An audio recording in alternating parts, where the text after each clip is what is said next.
Morning student. तो कल अपन बात कर रहे थे रिप्रोडक्टिव सिस्टम की। तो कल अपन स्टार्ट किया था, पहले पढ़ा था अपने भाई सेक्सुअल रिप्रोडक्शन कौन सा है, एसेक्सुअल रिप्रोडक्शन कौन सा है, ठीक है ना। तो अभी वापस देखें अपन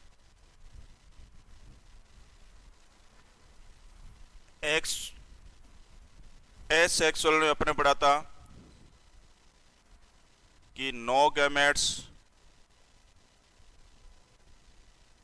फॉर्मेशन, नो फर्टिलाइजेशन। लेकिन जो सेक्सुअल है उसमें गैमेट्स का फॉर्मेशन होगा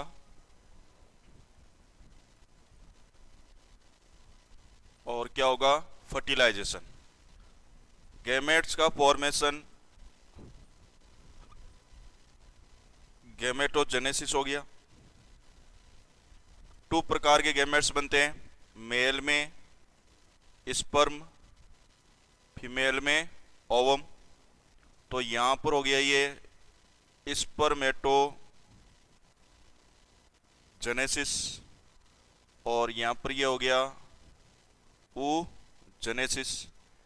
इसको अपन बोल सकते हैं एग, एक अदर नेम और यूज कर सकते हैं oocyte। तो अपन अब बात करेंगे सेक्सुअल रिप्रोडक्शन इन ह्यूमन। तो भाई बाइसेक्सुअल एनिमल है, तो यहां पर मेल और फीमेल 2 प्रकार का रिप्रोडक्शन होगा। तो अपन पहले पढ़ते हैं मेल रिप्रोडक्टिव सिस्टम। तो इसमें अपने बात की थी ऑर्गन की। तो सबसे पहले यहां पर बोलते हैं प्राइमरी सेक्स ऑर्गन। तो अपने पढ़ा तो ये प्राइमरी सेक्स ऑर्गन या प्राथमिक जनन अंग, या फिर अपने एक नाम और लिया था कौन सा, जनद, या बोल सकते कौन से, गोनाड्स। कि प्राथमिक या प्राइमरी सेक्स ऑर्गन जो गैमेट्स का फॉर्मेशन करते हैं उनको बोलेंगे अपने कौन से, प्राइमरी सेक्स ऑर्गन। और क्वेश्चन भी आता है कि भाई कौन सा मेल प्राइमरी सेक्स ऑर्गन है और कौन सा फीमेल प्राइमरी सेक्स ऑर्गन है। तो यहां पर बात कर रहे हैं मेल रिप्रोडक्टिव सिस्टम की। तो यहां जो गैमेट्स होगा वो कौन सा होगा, स्पर्म। और जो स्पर्म में फॉर्मेशन होता है, स्पर्म का जो फॉर्मेशन होगा वो किसमें होगा, वृषण में। तो यहां पर जो वृषण हो गए, टेस्टिज हो गए, वो क्या हो गए, प्राइमरी सेक्स ऑर्गन। फिर अपने पढ़ा था सेकेंडरी सेक्स ऑर्गन, द्वितीय जननांग, ठीक है। अब इसमें पहले अपने पढ़ा था कि इनका फंक्शन क्या होगा। भाई इनका काम क्या था, इन्होंने तो भाई गैमेट्स को बना के छोड़ दिया। अब जो मैच्योरेशन करेंगे गैमेट्स का और जो इनको ट्रांसफर करने का काम करेंगे वो हो जाएंगे कौन से, सेकेंडरी सेक्स ऑर्गन। फिर सेकेंडरी सेक्स ऑर्गन का अपने 2 टाइप से क्लासिफिकेशन किया था।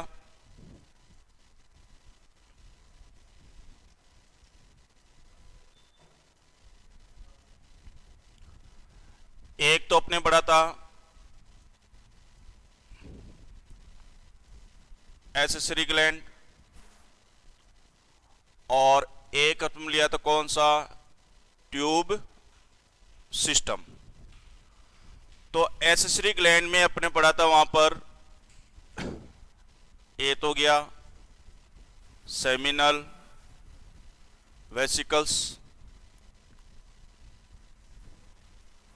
Cowper's gland, prostate gland. Numbering की बात करें तो ये होगी 1 पेयर, ये होगी 1 पेयर और ये होगी सिंगल। कल थोड़ा सा लिखने ऊपर नीचे हो गया तो वापस देखना भैया। सेमिनल वेसिकल 2, काउपर्स ग्लैंड 2 और प्रोस्टेट ग्लैंड 1, दोनों तरफ होगी। ट्यूब सिस्टम में अपने एक हो गई एपिडिडाइमस, फिर होगी वासा डिफरेंशिया,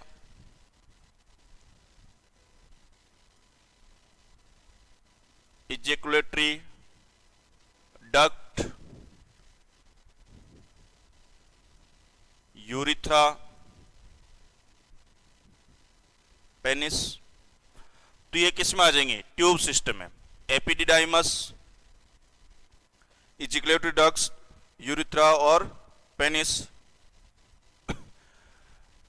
तो भाई नंबरिंग की वापस बात करें, epididymis 2, 2 testis 2 epididymis, vas deferentia 2, ejaculatory duct 2, urethra 1 जो पेनिस के अंदर होगा, और पेनिस अपन बाहर की ओर होता है तो इसको बोलते हैं अपन एक्सटर्नल जेनाइटल ऑर्गन। यहां पर अपन देख ले, एपिडिडाइमस अपन बोल सकते हैं अधिवर्षण, वासा डिफरेंशिया शुक्र वाहिनी, इजेकुलेटरी डक्ट स्क्लन नलिका, यूरिथ्रा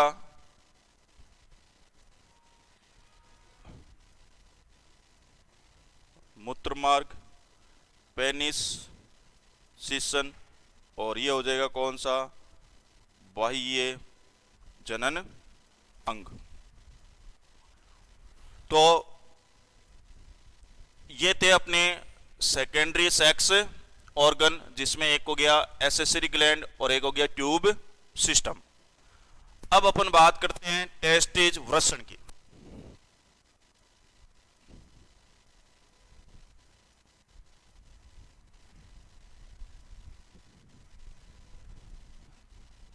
तो जो भाई वृषण होते हैं वो शरीर से बाहर एक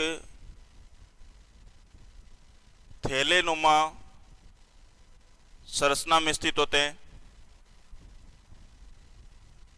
बैग लाइक स्ट्रक्चर, जिसको अपन बोलते हैं स्क्रोटम या स्क्रोटल सैक, या अपन बोलते हैं इनको वृषण कोश। तो भाई वृषण किस में स्थित है? स्क्रोटम वृषण कोश में। अब देखे भाई वृषण कोश क्या है। तो यदि अपन कंप्लीटली स्ट्रक्चर देखे स्क्रोटम की,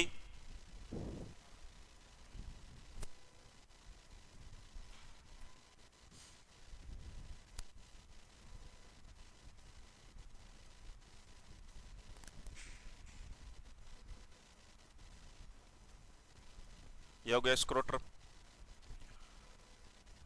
कि एक बैग लाइक स्ट्रक्चर है इस तरह की,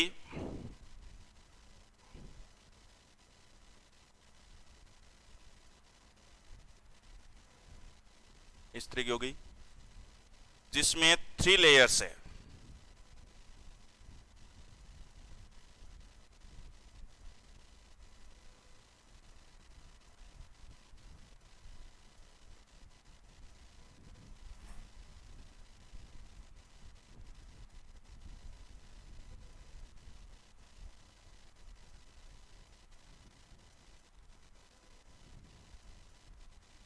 अब 3 लेयर्स में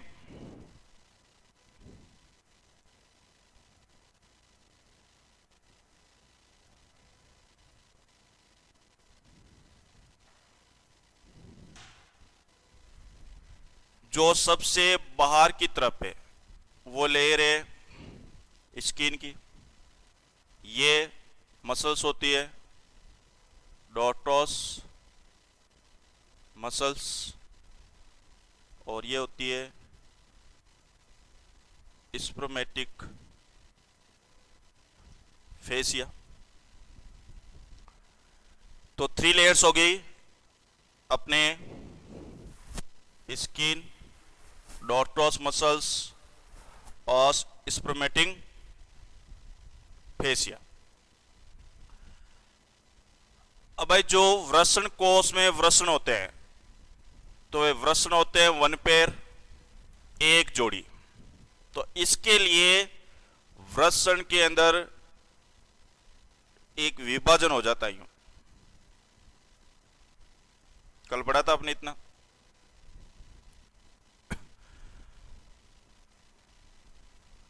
ये जो डिवाइडेड कर रहा है इसको अपने कल एक नाम दिया था, चेक करें आप वापस, जिसको बोलते हैं सेप्टम स्क्रोटाई। क्या बोलोगे?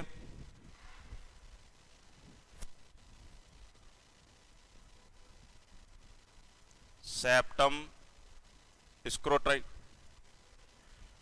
फिर अपनी यहीं पर बढ़ा था कि ये बाहर से उभरी हुई दिखाई देती है, तब इसको बोला जाता है रेफे, कि बाहर से जो वृषण है उसके बिल्कुल बीच में से एक उभरी हुई लाइन दिखाई देगी, ठीक है ना।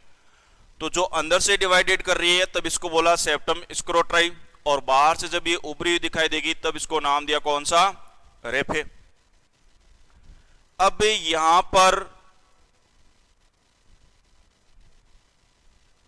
ये हो गया वृषण, ये हो गया वृषण।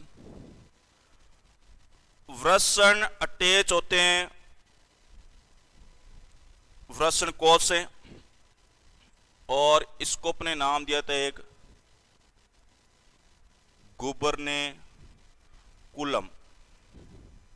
और एक नाम दिया था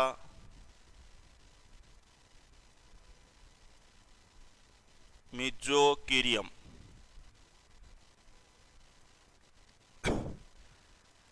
इसके बाद अपने पढ़ा था कि यहां पर एक कुंडलित स्ट्रक्चर पाई जाती है, ट्यूब लाइक स्ट्रक्चर।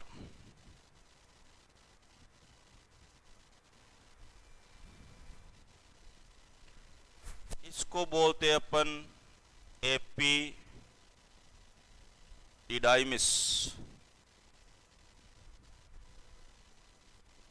अधिवृषण। किस में आ गया? डक्ट सिस्टम में। अब थोड़ा सा यहां पर कि भाई जो टेस्टिज है वो है प्राइमरी सेक्स ऑर्गन, और जो यहां पर अभी आएंगे एपिडिडाइमिस, वास डिफरेंशिया, ठीक है ना, वो किस में रहे? सेकेंडरी सेक्स ऑर्गन में। तो यहां पर जो टेस्टिज है उनका काम क्या है?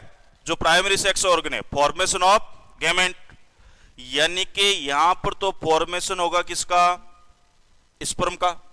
लेकिन जो इनका मैच्योरेशन होगा और जो इनका ट्रांसफर होगा, ठीक है ना, उसके लिए जो एक पाइपलाइन बिछी हुई है, एक डक्ट सिस्टम पाया जाता है, उसमें एक हो गया कौन सा? एपिडिडाइमस, और इसकी एंड वाले पार्ट से जो ओपनिंग होती है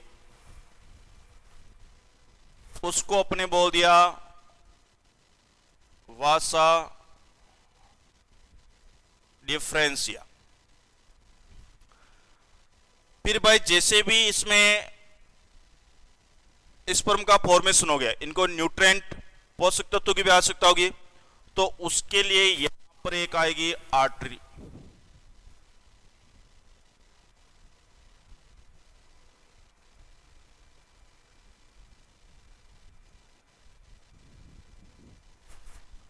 ये हो गई आर्टरी, लेकिन भाई किस में आ रही है? टेस्टिज में, तो इसका नाम हो गया टेस्टिकुलर आर्टरी। अब जब इसको न्यूट्रिएंट मिल गया, पोषण मिल गया, इसका मतलब यहां पर वेस्ट प्रोडक्ट भी बनेंगे, और भाई लॉकडाउन में न्यूट्रिएंट मिल गया तो थोड़ा सा खुश कर देते हैं ये लो। अब इन वेस्ट प्रोडक्ट को बाहर निकालने के लिए यहां पर होगी वेन, टेस्टिस से निकल रही है, टेस्टिकुलर वेन हो गई।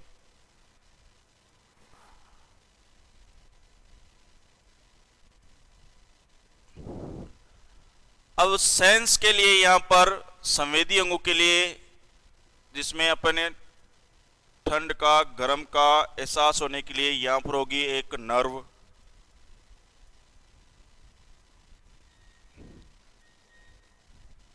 ये होगी नर्व, लेकिन कौन सी? टेस्टिकुलर नर्व होगी। ठीक है, तो यहां पर जो ये टेस्टिकुलर वेन होगी, टेस्टिकुलर आर्टरी होगी, टेस्टिकुलर नर्व होगी और वासा डिफरेंशिया हो गया। ठीक है ना, इनको एक कॉमन नाम दिया जाता है, इनको बोलते हैं स्पर्मेटिक कॉर्ड,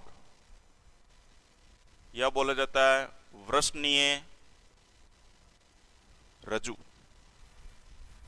क्लियर यहां तक? वापस देख लो एक बार कि जो वृषण कोश में 3 लेयर्स होगी, सबसे बाहर की ओर स्किन, फिर डोर्टोस मसल्स, फिर स्पर्मेटिक फेसिया। 2 वृषण है, इसलिए वृषण कोश को बीच में से इसका डिवाइडेशन होता है। ठीक है ना, जिसको अपन बोलते हैं सेप्टम स्क्रोटाई। इधर लिख देते हैं वापस,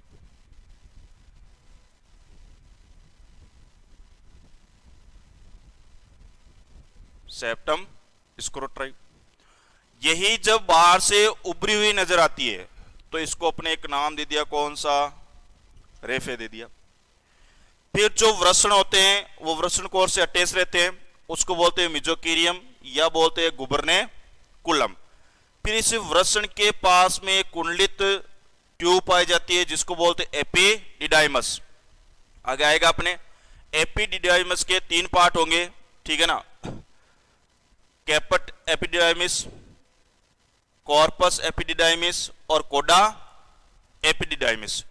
जो कोडा एपिडिडाइमिस है या पूछ ये अधिवर्षण है, सबसे लास्ट वाला पार्ट जो कम कुंडलित होता है, उससे एक ट्यूब निकली जो एब्डोमिनल कैविटी में जा रही है। ठीक है, उसको अपने बोल दिया कौन सा? वास डिफरेंशिया, शुक्र वाहिनी, जो शुक्राणु को ले जाने का काम करेगी। फिर इसको न्यूट्रिएंट के लिए इसमें आर्टरी होगी जिसको बोल दिया अपने टेस्टिकुलर आर्टरी। भाई न्यूट्रिएंट ग्रहण करेगा तो वेस्ट प्रोडक्ट बनेंगे, वेस्ट प्रोडक्ट के लिए बना दी अपनी कौन सी? Testicular vein. संवेदी के लिए अपनी यहां बना दी टेस्टिकुलर नर्व, और चारों को एक नाम दे दिया स्पर्मेटिक कॉर्ड, वृषणीय रज्जु। अब देखो यहां पर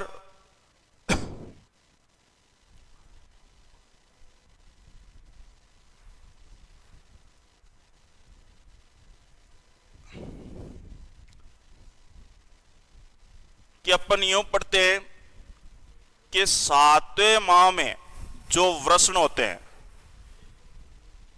वो उदर गुहा से निकलकर किस में आ जाते हैं? वृषण कोश में, 7वें माह में। आगे आएगा हार्मोन में, कौन से हार्मोन के कारण? एफएसएच हार्मोन के प्रभाव के कारण, फॉलिकल स्टिमुलेटिंग हार्मोन, पुट्टी के प्रेरक हार्मोन। ये होगी यहां पर एब्डोमिनल कैविटी, ये यहां पर वृषण कोश और एब्डोमिनल कैविटी के जो बीच का एरिया है, ठीक है ना, जिसको अपन बोलते हैं इंग्वाइनल रीजन। अब यहां पर ध्यान से देखना, अब इस एब्डोमिनल कैविटी से जो वृषण है वो किस में है? वृषण कोश में। तो यहां पर इस वृषण और इंग्वाइनल रीजन के बीच में एक कैनाल है जिसको अपन बोलते हैं इंग्वाइनल कैनाल। ठीक है ना, तो क्वेश्चन आ चुका है कि भाई किस गुहा के द्वारा जो वृषण है वो उदर गुहा से वृषण कोश में आते हैं? तो कौन सी हो गई भाई? इंग्वाइनल नाल के द्वारा, जो क्वेश्चन आया हुआ है BHU 2005 में, ये हो गई इंग्वाइनल कैनाल। लेकिन जैसे ही वृषण किस में आ गए? वृषण कोश में, ये भाई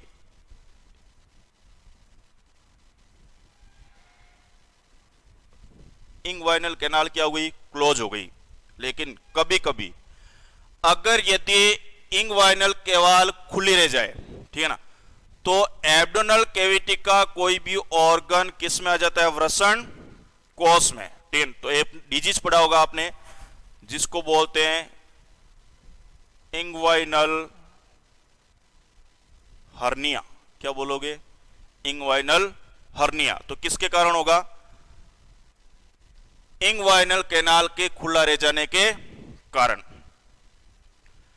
अब यहां पर बात करते हैं वापस अपन कि भाई इंग्वाइनल जो कैनाल के द्वारा 7वें माह में वृषण उदरगुहा से किस में आ जाते हैं, वृषण कोष में। कौन से हार्मोन के प्रभाव के कारण, एफएसएच हार्मोन के प्रभाव के कारण। अब इसका एक रीजन, क्योंकि जो बॉडी टेम्परेचर होता है वो वृषण कोष से 2 से 4 डिग्री सेंटीग्रेड कितना होता है, ज्यादा होता है। और जबकि वृषण कोष का जो टेम्परेचर होता है यानी कम होता है, और नॉर्मल कितना होता है 33 से 35 डिग्री सेंटीग्रेड। और अधिक ताप पर उदरगुहा में क्या नहीं हो सकता, स्पर्मेटोजेनेसिस, यानी कि अपन बोले शुक्र जनन बोल सकते हैं। किसका निर्माण नहीं होगा, शुक्राणु का निर्माण नहीं होगा। इसलिए जो टेस्टिज वृषण है वो उदरगुहा से इंग्वाइनल नाल के द्वारा किस में आ जाते हैं, वृषण कोष में। कि भाई वृषण कोष का टेम्परेचर कितना होता है, फॉरेनहाइट में आप चेंज कर सकते हैं इसको, 33 से 35 डिग्री सेंटीग्रेड। ठीक है ना, ये क्वेश्चन आ चुका है आपके BHU, आगे क्वेश्चन आप देख लेना 2002 में। तो पहला क्वेश्चन तो यहां बना था कि कौन सी नाल के द्वारा ये वृषण कोष में आते हैं, इंग्वाइनल कैनाल के द्वारा। अपने स्क्रोटम का नॉर्मल टेम्परेचर तो कितना है, 33 से 35 डिग्री सेंटीग्रेड, BHU 2002 में। एक क्वेश्चन आया था यहां पर डॉर्टोस मसल से कि भाई इसका फंक्शन क्या है, कि डॉर्टोस जो मसल्स है वो वृषण कोष के ताप को नियंत्रित करती है, यानी कि सर्दियों में वृषण कोष को संकुचन करेगी और गर्मियों में वृषण कोष को शीतल करेगी। ठीक है ना, तो भाई डॉर्टोस मसल्स का काम क्या हो गया, यदि अपन सर्दी की बात करें तो स्क्रोटम वृषण कोष को संकुचित करेगी, और यदि गर्मियों की बात करें तो क्या करेगी, शीतल करेगी, ताकि तापमान को नियंत्रित किया जा सके।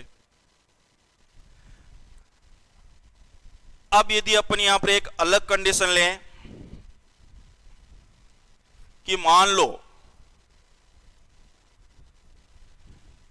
कि वृषण जो है वो उदरगुहा से किस में नहीं आ पा रहे हैं, वृषण कोष में नहीं आ पा रहे हैं।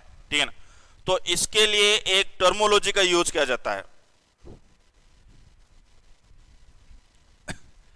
इस प्रकार के वृषण जो उदरगुहा में रह जाते हैं, ठीक है ना, इन वृषण को बोला जाता है छिपे हुए वृषण, जिसको बोलते हैं अनडिसेंडेड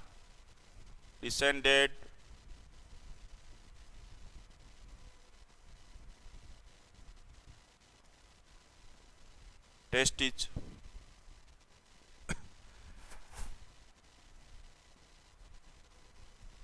कौन से वृषण हो गए, छिपे हुए, जो उदरगुहा से किस में नहीं आ पा रहे हैं,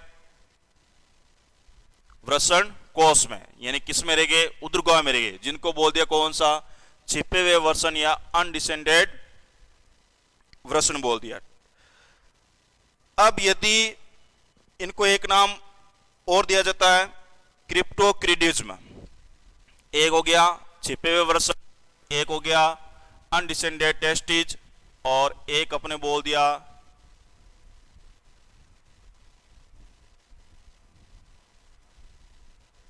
क्रिप्टोक्रिडिज्म। ये वाला जो टर्मोलॉजी आई थी RPMT 2002 में क्वेश्चन आया था कि ऐसे वृषण जो उदरगुहा में रह जाते हैं उनको किस नाम से जाना जाता है। तो 3 नाम है यहां पर, कोई से आ सकता है, छिपे हुए वृषण बोल दो, अनडिसेंडेड टेस्टिज बोल दो या क्रिप्टोक्रीडिज्म बोल दो। अगर ये लगातार उदर गुहा में बने हुए हैं, ठीक है ना, तो इनमें क्या हो जाता है, कैंसर, मैलिग्नेंसी। इसलिए ऐसे वृषण को सर्जरी के द्वारा शरीर से बाहर निकाल दिया जाता है, ठीक है ना। और उसकी एक टर्मोलॉजी है जिसको बोलते हैं ऑर्किडेक्टोमी। किनको? ऐसे वृषण जो उदर गुहा में रह गए, किसमें नहीं आ पाए, वृषण कोष में, जिनको क्या बोलते हैं, क्रिप्टोक्रीडिज्म। तो इन्हें सर्जरी के द्वारा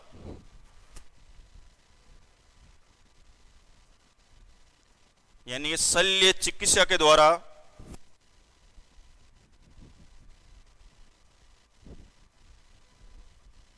शरीर से बाहर निकाल दिया, जिसको बोलते हैं ऑर्किडेक्टोमी। ध्यान रखना यहां पर कि ऐसे वृषण जो उदर गुहा में रह गए, ठीक है ना, और जिनको शरीर से बाहर निकाल दिया जाता है, ठीक है ना, उनको बोलते हैं ऑर्किडेक्टोमी। एक कंडीशन ये है कि अगर यदि इन वृषण को उदर गुहा से लाया जाता है, किसमें, वृषण कोष में, ठीक है ना, तो उस टर्मोलॉजी को बोला जाता है ऑर्किपेक्सी। कौन सी हो जाएगी, ऑर्किपेक्सी, ठीक है ना। अगर कैंसर का खतरा बना हुआ है, ठीक है ना, स्टेराइल है, तो उनको शल्य चिकित्सा द्वारा बाहर निकालना शरीर से, ऑर्किडेक्टोमी। यदि उदर गुहा से वृषण कोष में लाया जा रहा है सर्जरी द्वारा, तो उसको बोलेंगे आर्किपेक्सी। तो ये कुछ टर्मोलॉजी थी।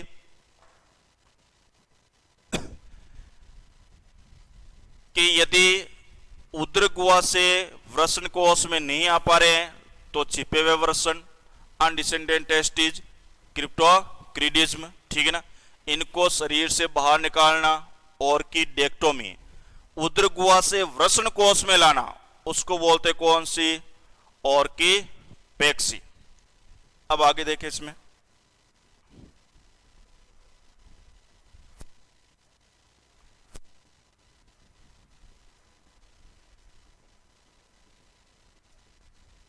कैस्ट्रेशन। एक वर्ड आता है कौन सा, कैस्ट्रेशन। हिंदी में बात करें अपन, इसको बोलते हैं जनद नाशन। बताया था मैंने आपको कि जो प्राइमरी सेक्स ऑर्गन है उनको एक नाम और दिया जाता है जनद, इंग्लिश में बोलते हैं गोनाड। के वृषणों को, नर वृषण को कुचल करके नष्ट करना, ठीक है, नर युग्मक को, अपने जो प्राइमरी सेक्स ऑर्गन है उनको कुचलकर नष्ट कर देना, उसको बोलते कौन सा, कैस्ट्रेशन, जनद नाशन। अब भाई यदि वृषण को कुचलकर नष्ट कर दिया या जानबूझ करके बाहर निकाल दिया वृषण कोष में से, ठीक है ना, तो भाई कौन से हार्मोन का स्तर गिर जाएगा, टेस्टोस्टेरोन हार्मोन का स्तर गिर जाएगा, जिसके कारण जो जानवरों की जाती है, जानवर क्या रह जाते हैं, आज्ञाकारी और शांत हो जाते हैं, ठीक है ना। तो जानवरों को आज्ञाकारी और शांत बनाने के लिए जो प्रक्रिया अपनाई जाती है उसको बोलते हैं कौन सी, कैस्ट्रेशन। हिंदी में बोल दिया कौन सी, जनद नाशन, ठीक है ना। तो यहां पर एक हो गया क्रिप्टोक्रीडिज्म, बाहर निकाल दिया, ऑर्किडेक्टोमी, वृषण कोष में लेकर आए, आर्किपेक्सी, जानवरों में कुचल करके नष्ट कर दिया, कैस्ट्रेशन, हिंदी में क्या बोल दिया, जनद नाशन। अब कुछ जंतुओं के जो वृषण कोष होते हैं वो प्रजनन काल के दौरान ही वृषण कोष में आते हैं।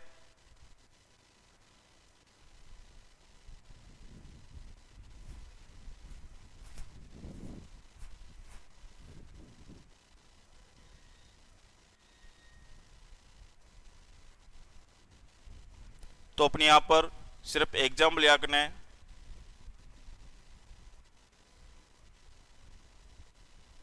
कुछ प्राणियों के वृषण कोष में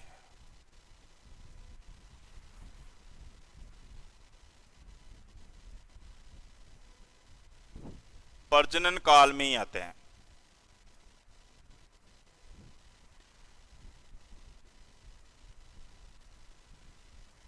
एग्जाम्पल इनके काइमोपटेरा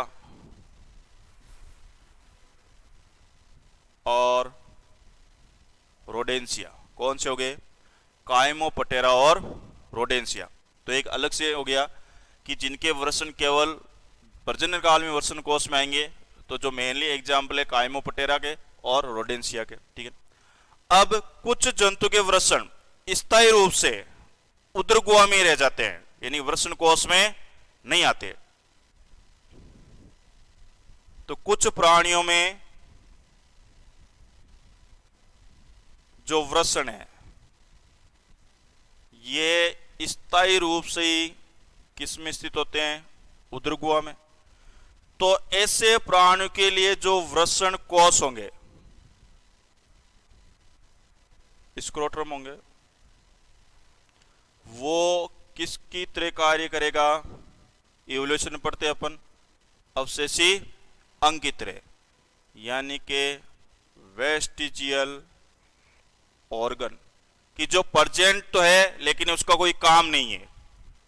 तो इसमें स्क्रोटम प्रेजेंट तो होगा लेकिन इसमें वर्षण नहीं होंगे, इसका मतलब अपने स्क्रोटम का कोई काम नहीं है, इसलिए इसके लिए ये क्या हो गया? अवशेषी वेस्टिजियल ऑर्गन।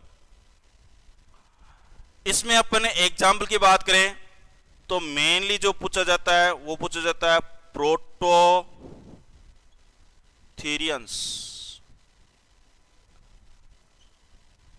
अब यदि अपन इसमें देखना चाहिए थोड़ा सा प्रोटोथीरियंस क्या होते हैं, कि ये सर्वप्रथम अंडज स्तनी थे, यानी कि ओवी पेरस मैमल्स। कौन से? प्रोटोथीरियंस, ठीक है। जिनमें जो वृषण है स्थायी रूप से किसमें पाए जाते हैं? उदर गुहा में, एब्डोमिनल कैविटी में।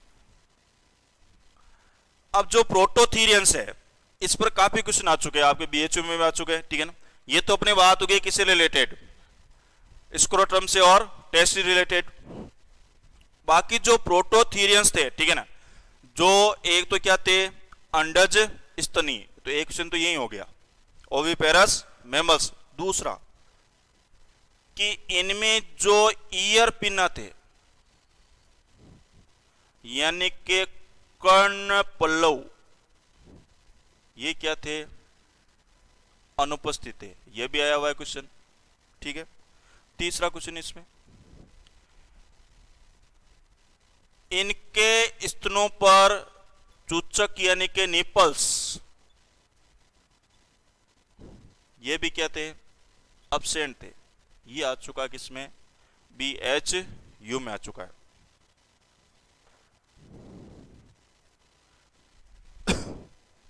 तो ये अलग से बता दिया आपको। बाकी प्रोटोथीरियंस यानी कि जो वृषण है वो स्थायी रूप से उदर गुहा में, बाकी अंडज स्तनी थे, ठीक है। और यदि देखना चाहो इसमें तो अपन यूं बोल सकते हैं, जो प्रोटोथीरियंस थे वो सरीसृप रेप्टाइल और स्तनधारी मैमल्स के बीच की योजक कड़ी थी। आपने पढ़ा होगा इवोल्यूशन में, क्लासिफिकेशन में आता है, इवोल्यूशन में आता है प्रोटोथीरियंस, मेटाथीरियंस और यूथीरियंस। तो यहां पर बात कर रहे हैं किसकी? प्रोटोथीरियंस की। अंडज स्तनी है, ईयर पिना अब्सेंट होते हैं, स्तनों पर चूचक अब्सेंट होते हैं, BHU में आ चुका है। अगला और सरीसृप स्तनधारी के बीच के क्या होते हैं? योजक कड़ी होते हैं। तो छोटा सा एक पार्ट हो गया आपके क्लासिफिकेशन का, ठीक है। एग्जाम्पल की बात करें इसमें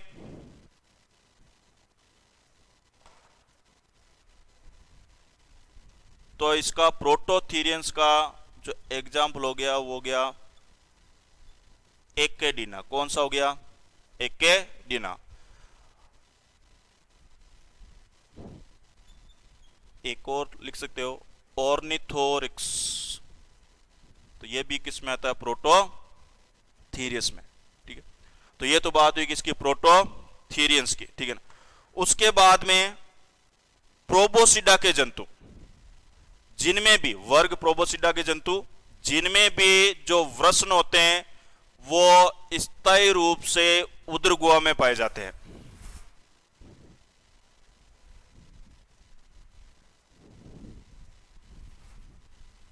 वर्ग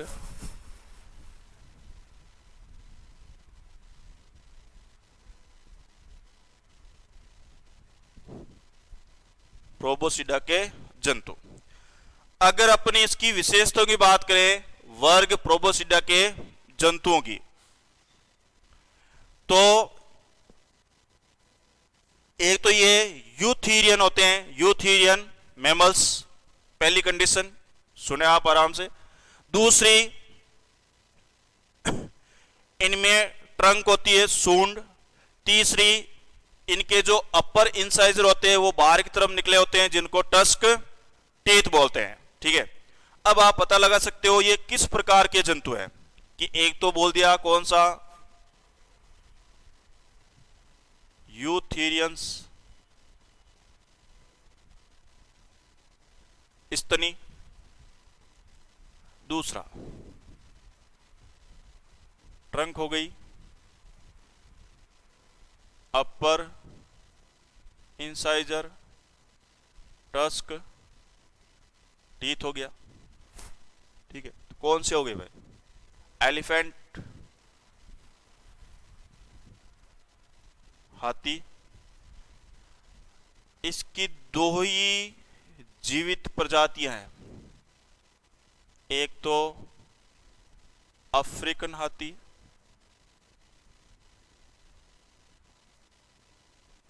और एक हो गया कौन सा? एशियन हाथी। ठीक है ना। तो जो प्रोबोसिडा के जंतु है यूथीरियंस में, तो उनमें जिनमें ये आपको अलग से बता दिया कि यूथीरियन स्तनीय है, ट्रंक है, अपर इंसाइजर। एग्जाम्पल कौन सा हो गया? एलिफेंट। यानी कि इनके जो वृषण होंगे वो स्थायी रूप से किस में होंगे? उदर गुहा में। अपना चैप्टर यहीं तक है। अगला जो है अपने एग्जाम्पल वो है इडेंटेटा। ठीक है ना।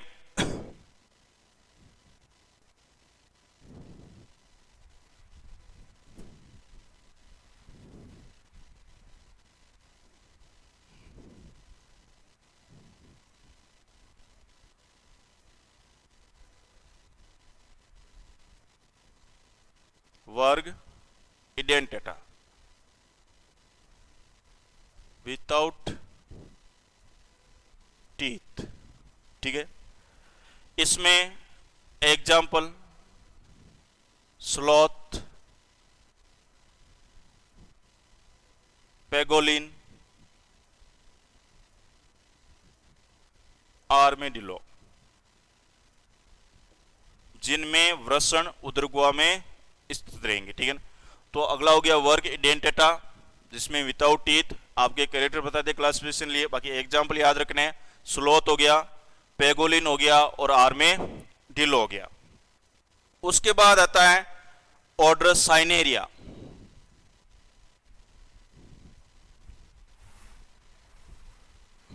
ऑर्डर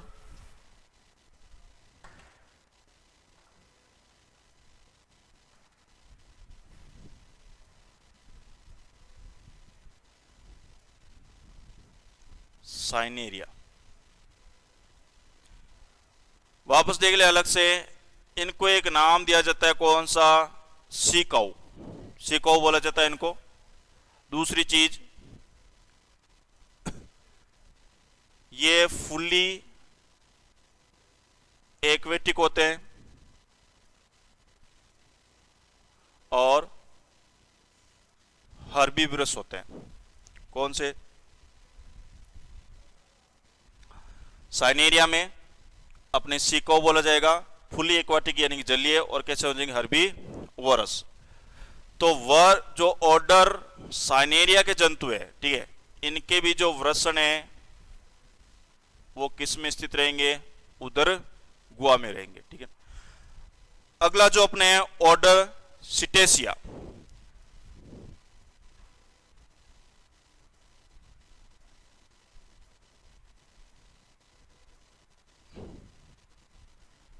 इसमें जो एग्जाम्पल है जैसे व्हेल हो गई,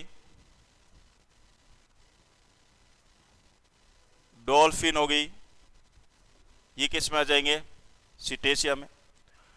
तो पहले अपने पढ़ा था कि ऐसे प्राणी जिनके जो वृषण प्रजनन काल में ही अपने वृषण कोश में आते हैं, तो वहां पर अपने पढ़ा था क्राइमोपटेरा और रोडेंसिया। उसके बाद में जिनके वृषण उदरगामी में स्थित होते हैं, तो अपने पहला एग्जाम्पल लिया था प्रोटोथीरियंस, ठीक है ना। अलग से बता दिया आपको ओविपेरस मैमल्स होते हैं, ठीक है। ईयर पिना इसमें अब्सेंट होते हैं।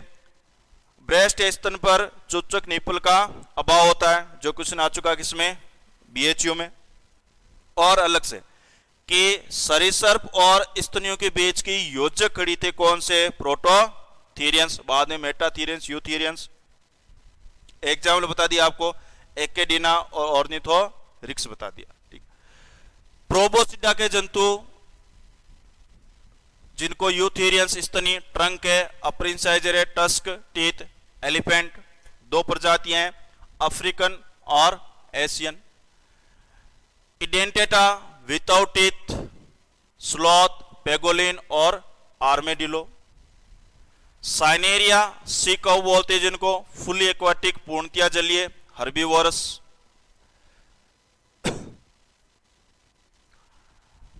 फिर आगे आपके सिटेसिया, जिसमें व्हेल हो गई और कौन सी हो गई आपके? डॉल्फिन हो गई, ठीक है ना। तो इन्हें सभी के जितने भी अपने एग्जाम्पल पढ़े, इन्हें सभी के जो वृषण होंगे वो किस में स्थित रहेंगे? वृषण कोश में। तो ये हो गई अपने बात एक नॉर्मल वृषण कोश की। अब पढ़ते हैं अपन स्ट्रक्चर ऑफ टेस्टिज।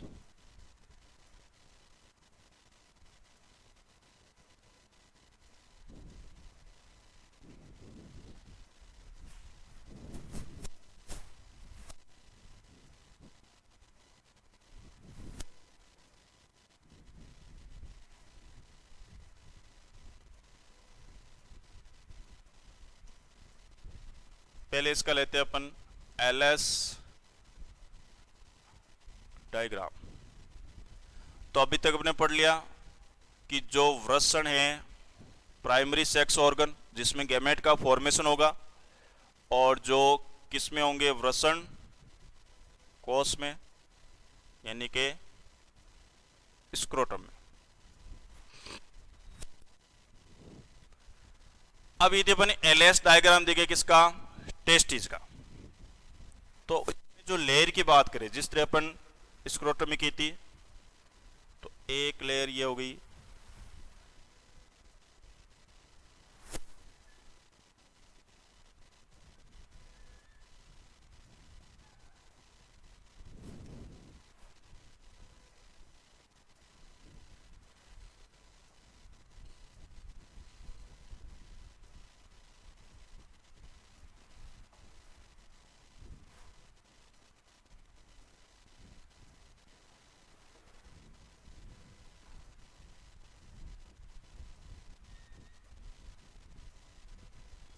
ये हो गया।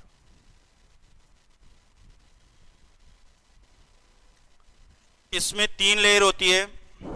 जो सबसे आउटर लेयर है,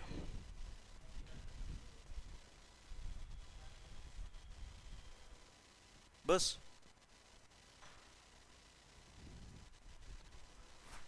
जो आउटर लेयर है वो है ट्यूनिका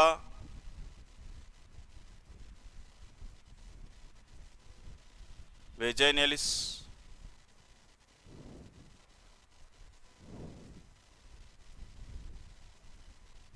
जो मिडिल लेयर है वो होती है ट्यूनिका एल्बुजिनिया, और जो इनर लेयर है, ठीक है ना, वो हो जाएगी ट्यूनिका वेसिकुला। अब जो ट्यूनिका वेजाइनलिस है, इसमें यूं इस तरह के दो पार्ट होते हैं।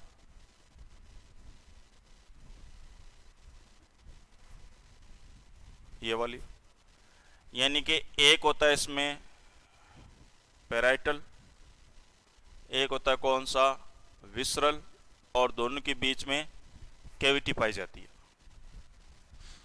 इसमें जो ट्यूनिका एल्ब्यूजिनी की पृष्ठ सतह है, ठीक है, यह यहां पर एक वेंट्रिकल ऊर्ध्वाधर पट बनाती है। इस पट को बोलते हैं वर्टिकल सेप्टम, जो वृषण को दो असमान भागों में बांट देता है, एक बड़ा है और एक छोटा है। बड़े वाले को बोला जाता है अदर कोस्ट और छोटे वाले को बोला जाता है पृष्ठ कोस्ट। और जो इस तरह का वृषण दो असमान भागों में बट गया, ठीक है ना, इस प्रकार के वृषण को एक नाम दिया जाता है, इसे बोलते हैं मीडिया स्टिनम टेस्टिज।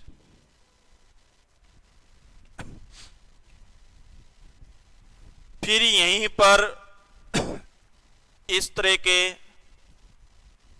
पट्टियां बनती है, ट्यूनिका एल्ब्यूजिनी,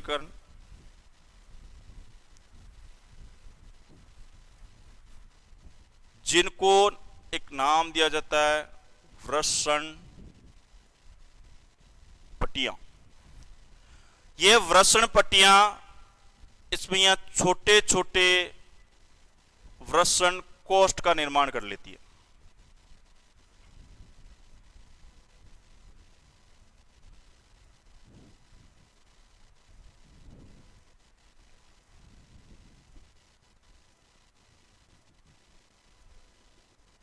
जिसकी भाई संख्या याद रखनी है लगभग 200 से 300।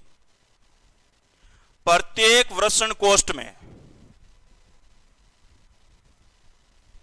1, 2 और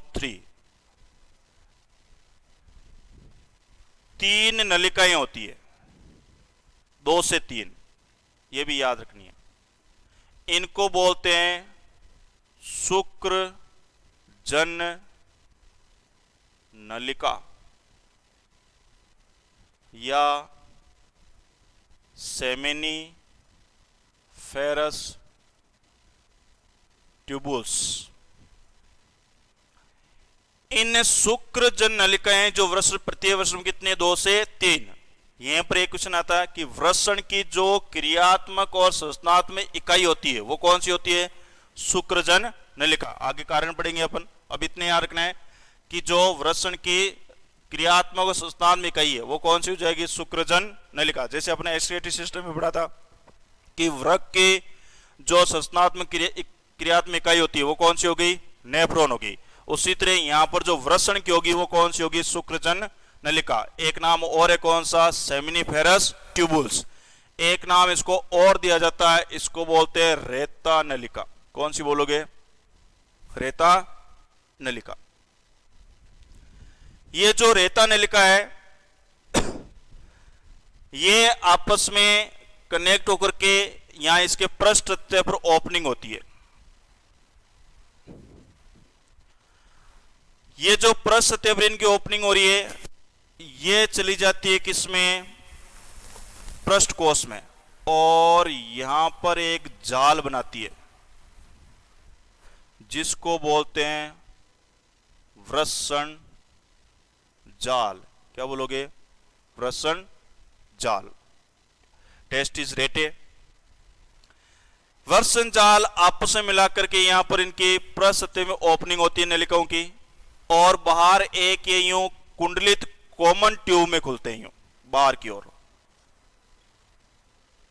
जिसको बोला जाता है एपिडिडाइमिस। जो अपर पार्ट है उसको बोलेंगे कैपट एपिडिडाइमिस, जो मिडिल पार्ट है उसको बोलेंगे कॉर्पस एपिडिडाइमिस, और जो लास्ट पार्ट है उसको बोलते हैं कोडा एपिडिडाइमिस, पूछिए अधिवृषण, जो कम कुंडलित होता है। इसी से आगे निकलती है आपके शुक्र वाहिनी। क्या निकलेगी? शुक्र वाहिनी। तो एक बार हल्का सा वापस देख ले, समय कम बचा है, कि यहां पर जो ये सेमिनिफेरस ट्यूबुल है ये इकट्ठी होकर यहां पर पृष्ठभाग पर, फिर यहां से ये प्रवेश करती है कि इसमें पृष्ठकोश में, और एक वृषण आपस में मिलकर के वृषण जाल का निर्माण करती है। वृषण जाल आपस में मिलकर के यहां पर कुछ ट्यूबुल्स की ओपनिंग होती है, ठीक है ना, जिनको बोलते हैं शुक्र अपवाहिका। क्या बोलोगे? शुक्र अपवाहिका। ठीक है, शुक्र अपवाहिका जिसको बोलते हैं वास एप्रेंसिया, ठीक है ना, जिसकी सभी की एक कॉमन ट्यूब में ओपनिंग होती है जो कुंडलित होती है, जिसको बोलते हैं कौन से? एपिडिडाइमस। इसके 3 पार्ट होते हैं, upper part caput epididymis, corpus epididymis और कोडा एपिडिडाइमस। ठीक है ना, कोडा एपिडिडाइमस जो पूछिए अधिवृषण होता है, बहुत ही कम कुंडलित होगा, और यहां से निकलेगी वास डिफरेंसिया, कौन सी? शुक्र वाहिनी। ठीक है, तो ये होगी। कल एक बार और डिस्कस करेंगे, फिर इसकी पढ़ेंगे फिजियोलॉजी।